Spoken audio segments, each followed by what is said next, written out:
Parce que je me marre à la fin.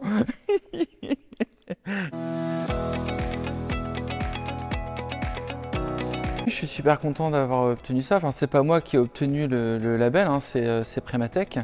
Mais c'est la 6e année consécutive qu'on a ce label entreprise accueillante. Et c'est hyper important pour nous, organismes de formation, puisque ça justifie le sens de nos actions et de ce pourquoi on travaille. Le label entreprise accueillante, c'est un label qui a été créé par Carène, le territoire Carène. Et donc c'est un label de chez nous qui est délivré aux entreprises qui mènent des actions en faveur de l'insertion professionnelle et de l'emploi. Nous, on est en connexion avec l'association Face Loire-Atlantique qui œuvre aussi pour l'insertion professionnelle sur le territoire Nantes-Saint-Nazaire. Et en termes d'action, il y a eu par exemple une prise de parole que j'ai réalisée devant un groupe de femmes en situation d'insertion professionnelle.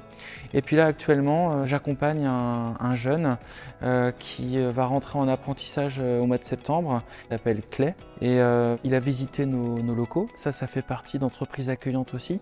C'est-à-dire que les entreprises, les personnes en situation d'insertion professionnelle, les jeunes qui cherchent un stage, etc., sont invités à visiter les entreprises et nous, on les accueille à bras ouverts chaque année et ça leur permet d'être en prise directe avec qu'est-ce que c'est qu'un organisme de formation, quels sont les différents métiers dont on a besoin pour faire fonctionner un organisme comme Prématech.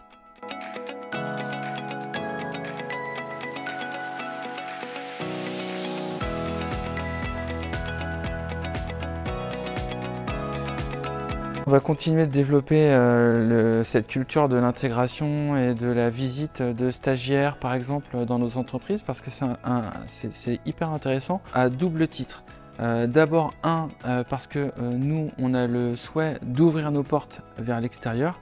C'est pas possible d'être un organisme de formation refermé sur lui-même qui se contente de vendre des formations à des entreprises qui en ont besoin.